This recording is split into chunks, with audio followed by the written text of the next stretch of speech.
Last week's Parshas Yisro, we read about Kabbalas HaTorah, the giving of the Aseres HaDibros, and the miracles and the incredible scene that took place at Har Sinai.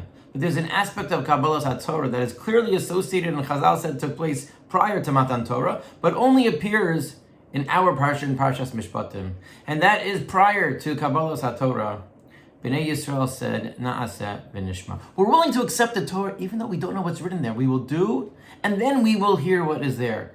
Ein mukdam u'meuchar b'Torah. There's not always a chronological sequence to the Torah. This took place prior.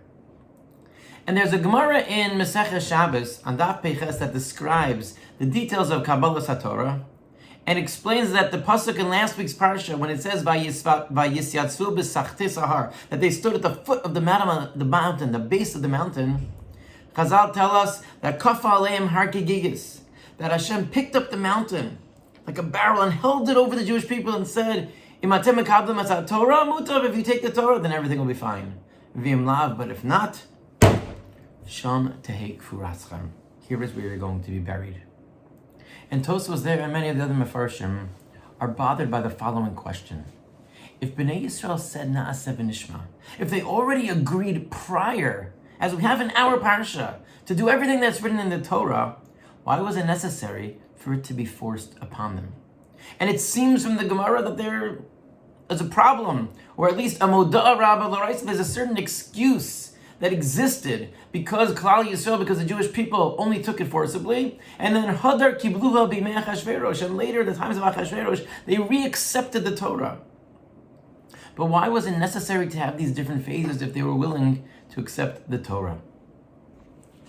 The Maharal in his Tiferes Yisrael, in Perek Lamed Beis, is bothered by this as well, and he offers the following explanation. The Maharal explains Mashakafa aleim ahar, the reason that he held the mountain over the Jewish people, Shelo Yomru Yisrael, Anachnu kibalnu haTorah me'atzmenu, the Jews shouldn't say, we accepted the Torah. Even if we didn't want to, Lo hayinu mekablim haTorah. We didn't have to take it. It's not respectful, says the Maharal, because we can have the attitude that if I opt in, I can opt out.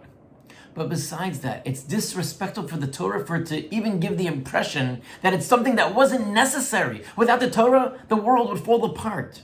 And therefore Hashem intervened. And Kaf Aleim Har Kegiz said you have to accept the Torah.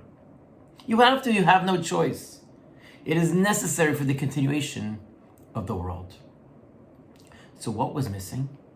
What was missing was the buy-in of Klal Yisrael. Hadar kiblu b'mei Achashverosh, says the Maharal, is that after having had the Torah for a while, after having experienced the Torah, the Kabbalas HaTorah of Purim is when the Jewish people said, you know what we're going to do? We're going to add on a mitzvah. We are going to have Mikra Megillah, a mitzvah derabanan, because we are looking for a greater connection to Hashem and to His Torah. That is the Kabbalas HaTorah. And that gets rid of any complaint that there might be that it was forced upon us. It's no, we realize this is who we are. This is what we want. So in essence, there are three phases to Kabbalas HaTorah. There's the Na'aseh v'nishma, there's the being forced, the Kaf Aleim Har Kegigis, and then there's the Hadar kibluha b'mei Achashverosh. And perhaps we can suggest that really indicates three different phases and experiences that we have in our lives.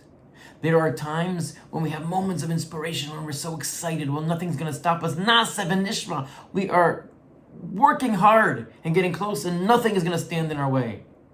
And then there are other times when we do it, Kaf Aleim Har Kegigis, we still do the Torah and the mitzvahs because we know we have to, but we feel the yoke. We know that we have to. We're not looking to do it. We're not enjoying it, but we understand that it's our responsibility. And then there are most days. And most days we don't have that inspiration. We hopefully don't have that yoke on our shoulders. But it's the realization that this is our life. The Hadar kiblu b'mei Achashverosh. It's who we are. It's what we are. It's the privilege that we have. And that's the celebration that began with the Ma'amad Har Sinai and brings us to the Yom Tov of Purim that's coming up soon enough.